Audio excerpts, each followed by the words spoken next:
The Lord appeared to Abraham near the great trees of Mamre, while he was sitting at the entrance to his tent in the heat of the day. Abraham looked up and saw 3 men standing nearby.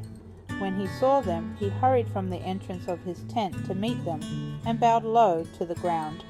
He said, "If I have found favor in your eyes, my Lord, do not pass your servant by.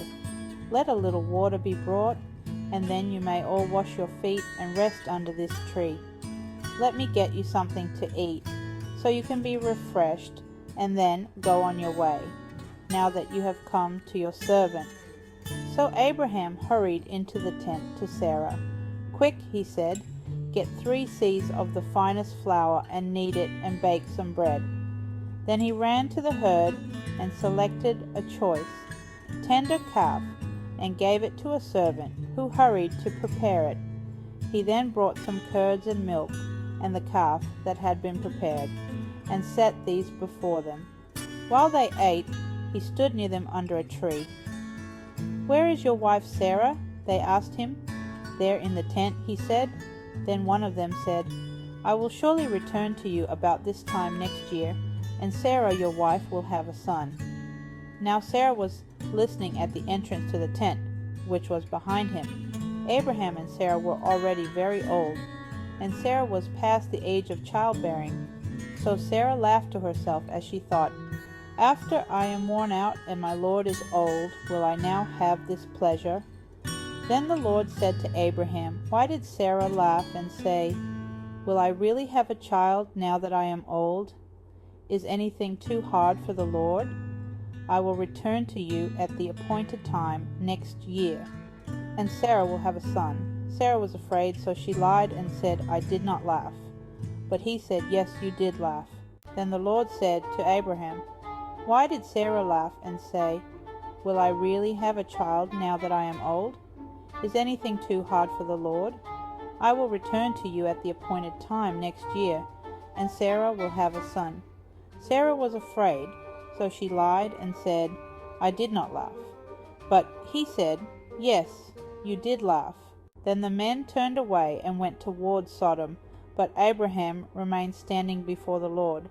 Then Abraham approached him and said, "Will you sweep away the righteous with the wicked? What if there are 50 righteous people in the city? Will you really sweep it away and not spare the place for the sake of the 50 righteous people in it? Far be it from you to do such a thing, to kill the righteous with the wicked, treating the righteous and the wicked alike. Far be it from you. Will not the judge of all the earth do right?" The Lord said, "If I find 50 righteous people in the city of Sodom, I will spare the whole place for their sake." Then Abraham spoke up again, "Now that I have been so bold as to speak to the Lord, though I am nothing but dust and ashes, what if the number of the righteous is 5 less than 50?